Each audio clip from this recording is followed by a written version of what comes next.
Hello, and welcome to my new video series for exercises for CSCI 1061U Programming Workshop 2.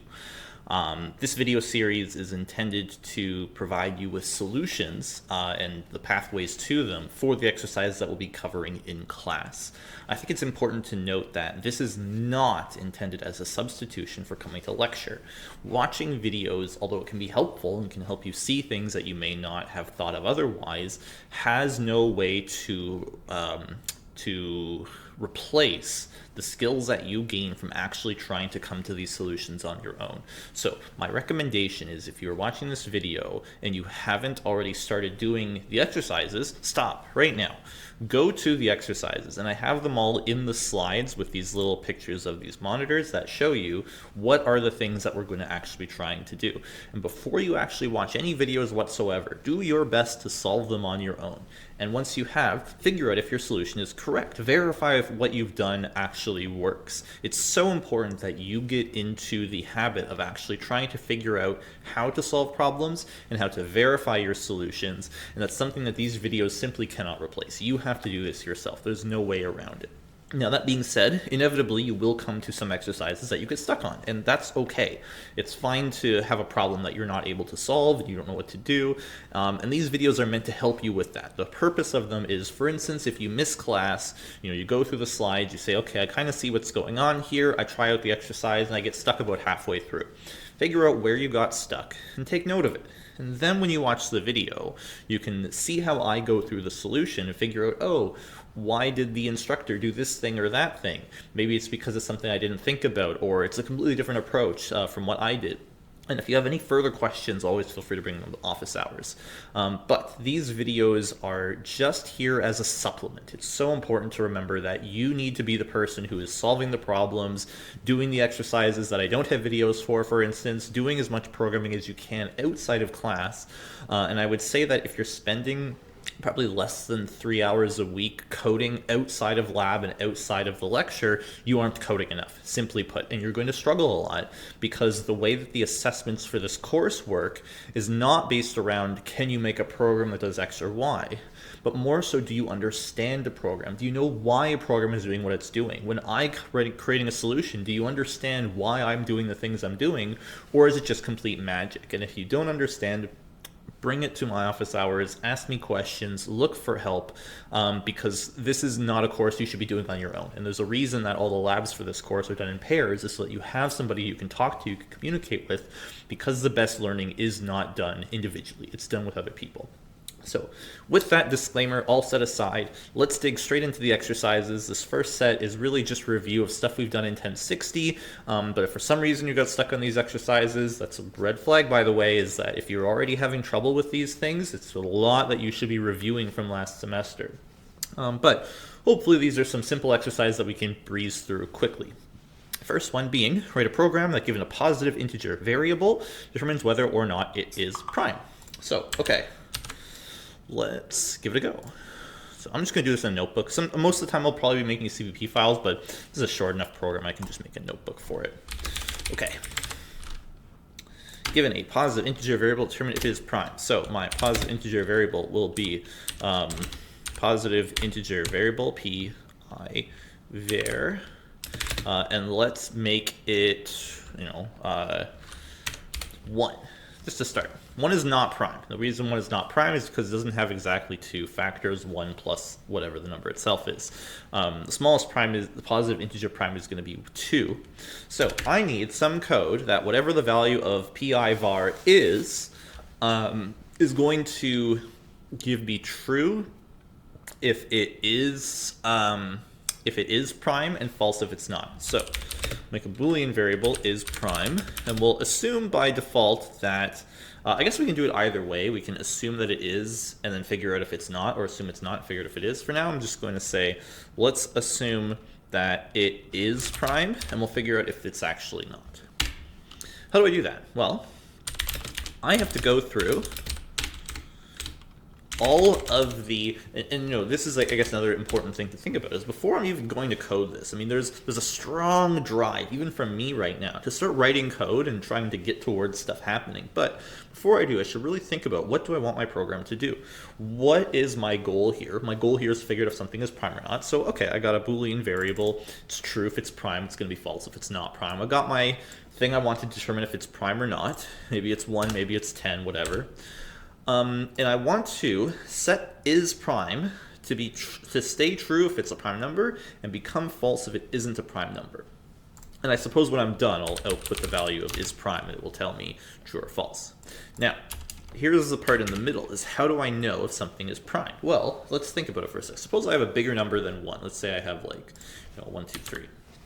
How do I know if that's prime or not? Well, one way that I can do it, and this is probably the way you would most likely think about it, is check every number starting from 2 going upwards and figure out, does it divide evenly into 1, 2, 3? So for instance, I know 1, 2, 2 is not prime. How do I know that very easily? It's simple. I can divide it by 2 and there's no remainder. So clearly it's not prime.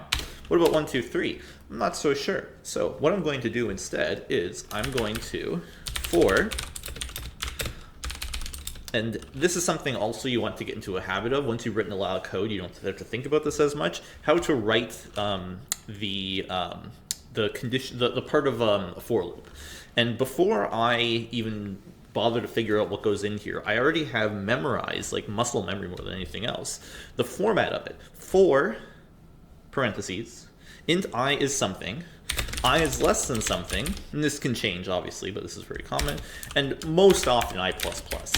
Each of these 3 parts can be modified, but I usually like to just start with this, and then we think about things. Now, first of all, what is I? Well, we said we want to divide by all the numbers up to a certain point. Divided by 1 is pointless. We know everything is divisible by 1. So let's say I want to divide by 2. Then I want to divide by 3, then by 4, then by 5, and so on. And when do I stop? Well, if I don't really think about it, I can say I want to stop at the positive integer variable. But there are some ways that you can make it a little faster. Now, that being said, is again important to note, this course is not about efficiency. We are not really focused too much in this course about making things be optimal, making things be sort of perfect in a sense. We do care about good design, good strategies for solving problems, but this course in particular is not concerned about the efficiency of code as other courses will be. And so, despite the fact that there are ways to make a more efficient solution to this problem, I'm just going to say this works good enough for me, which is I'm going to check every number starting from 2 and going up until I reach this number. Does I divide into this? And how do I know that? Well, if this thing, after dividing by I, has no remainder, then it is not prime. So is, yeah, we should save this. So this is exercise 1. So is 1, 2, 3 prime? It is not prime. So what that means is that somewhere in here, we figured out that it can be divided by some number between 2 and the thing. Now, let's see if we can figure out what that number is. Like, how do I know this even worked? Maybe I'm just like guessing and it's actually totally wrong. So instead, I'll change my is statement. So instead of having one piece of code in it, which is just to set my Boolean value to what the answer is, to put some braces in here, little curly brackets. And because I want to see what divides into here, I'm going to output pi_var was divisible by %d. %d meaning a digit, a decimal number. And which decimal number do I want? I. And put a new line character after that too. So let's find out what it's divisible by. Go. Divisible by 3 and 41. Well, I guess it makes sense. Yeah, 3 times 41 is 123. So there we go. But again, is this correct? So let's say I do 2. Okay, seems to be good. 2 is prime. It's 3 prime. Yeah. 5. Some big number like this. Ah, this one was divisible by 7 and 6,521. And probably, I guess, if you multiply these together, you get this answer. So, good to know. Now, what if I try this? Oh, that's a problem. 1 is not prime, and yet my thing says it is prime. So I need to correct for that. And there's a few different ways to do it, but the sort of least thinking way is if pi var is greater than 1, or sorry, here we'll have to do is prime. If pi var is greater than 1, is prime is true. Some braces. Else is prime is false. So that way, if I put my positive integer variable to be 1, then it's automatically false, but if I put it to be anything else, then it could be true if it is prime, but if it's not prime, then it will not be prime. And you can obviously comment this print out if you don't care to see what it's divisible by, but this is helpful because it helped us verify that we did everything correctly, which is very important because, especially in computer science, it's not sufficient just to have a piece of code that seems to do things. You also need to be able to test that your code works. And this is a skill that you cannot pick up just by watching people test things. You need to know how to test your code, how to figure out that what you wrote actually works and isn't just you being very hopeful, because it's very easy to be optimistic and assume everything you wrote is correct and miss very important details like this one. So that's it for exercise 1. Let's move on to exercise 2. Okay. Functions, arrays, and strings. We're going to write a function, given 2 strings, determine which one comes first based on the last characters of the string. So hello comes after to do because O's both match, and then L comes after D. So we have to do a little bit of trickiness to actually get this to work. In C++, making our new notebook, and here is our problem.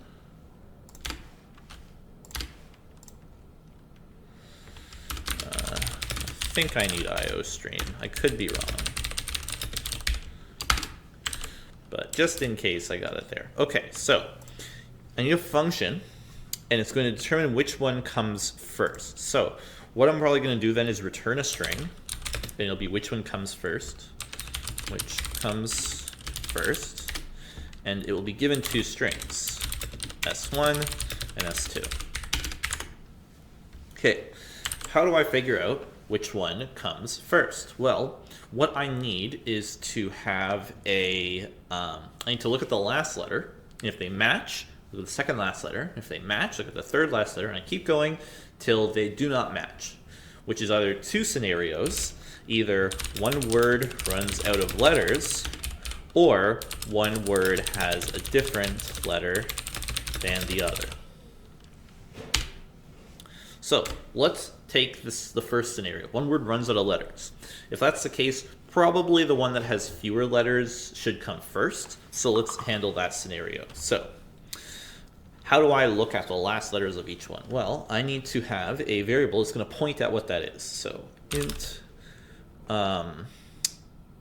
let's say last index is, and I need one for both of these, because let's say I have two words like hello and to do. I need one number that's going to represent this O and one number that's going to represent this O. So last index, let's make this a little easier to read. Last index S1 is S1 dot length minus 1. So hello has 5 characters, and the O is at position 0, 1, 2, 3, 4.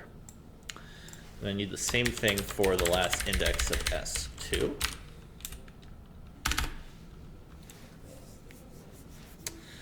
And then I have a couple ways to do this. I think one way that I'll try, and we'll see what happens, is while S1, last index S1, is not equal to S2 last index S2. So if they are different, then this loop is actually just going to get skipped and nothing will happen, and that's fine. Which means that all we can do is say if this character comes before this character,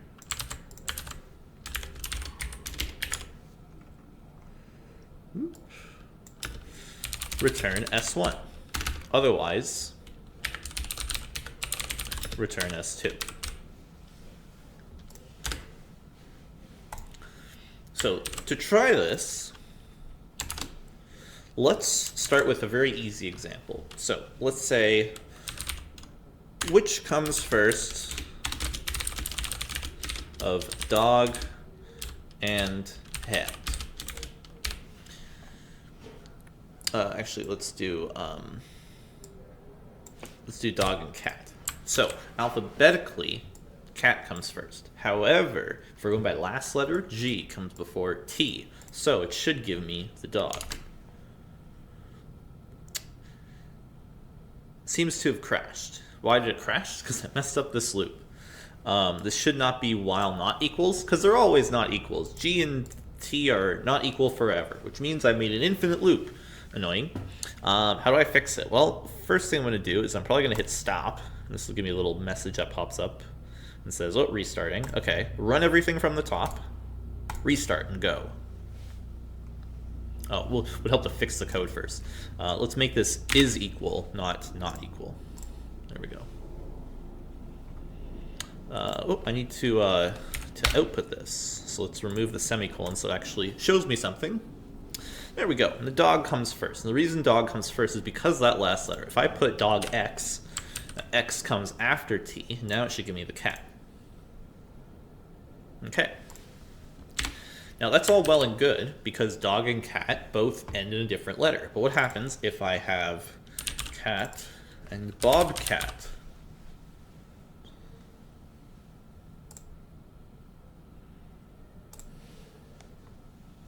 Now we said cat should come first because it has fewer letters. We've hit a B and we've hit nothing, and so nothing should come first. But it gave us the other one. The reason for that is because we only are checking the last letter. And when we check the last letter, we see that T does not come before T, and so the whole thing kind of messes up. And so what we need to do is we need to reduce these indices. So if we don't match the T, we then want to look at the A's, then we want to look at the C's, and so on. So we want to keep having these indices, which start at two different numbers, to go down.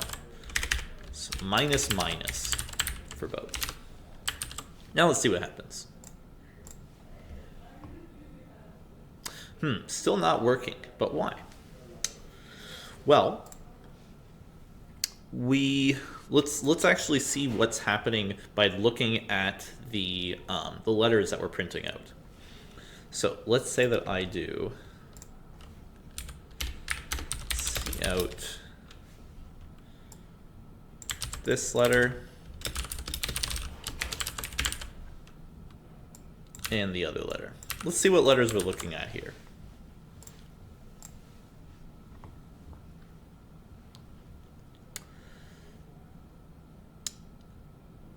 So,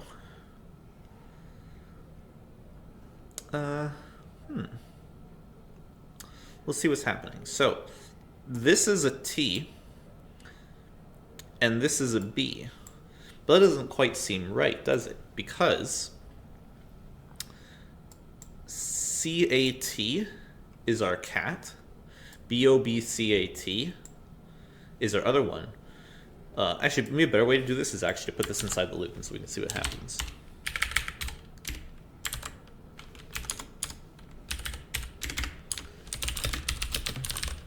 So let's see what pairs of letters we're looking at. Oh, did it not? That doesn't seem right. The loop didn't run at all? Maybe someone has noticed this from before. Do you see the error? I finally just caught it. The index of the last letter of S2 needs to be the second word's length minus 1. Okay, now let's see what's happening. Okay, cool. We finally have the T's match, the A's match, the C's match, and then suddenly they are different. And when they are different, cat gets returned. Now what if I swap these though? What if I say bobcat and cat? Hey, look at that. Now things are working. Why are things working? Because finally I got to a point where this loop is actually running. Before it wasn't running correctly because it was actually not comparing the same letters as each other. And these print statements kind of just help me to show what letters are being compared. The T's, the C's, the A's. And then lastly, once this loop exits, let's look at what these are actually like at the end. Oop, get rid of these. Okay, what's happening here now? We're comparing B and blank, and the blank is here because there's nothing that appears before this C. Which means we actually compare B and blank, and the answer is blank comes first, which means cat comes first. And now we have it. We finally figured out how to get our thing. And just to double check, we should see to do comes before hello. Is that the case? Yes, it does. Great, we are done. And that wraps it up for our very first video of this series. Stay tuned for more that I'll be posting throughout the semester. And please, please, please make sure to practice, practice, practice. Watching these is no substitute for practice. You will struggle very heavily if your only programming activity you do outside of your labs and lectures is watching these clips. So just here as samples for solutions. If you're not sure why things are the way they are, you can check the videos, but you should always give everything a first attempt on your own before you check the videos. So that's it. Hope to see you in class and in office hours. Take care, everybody. Bye-bye.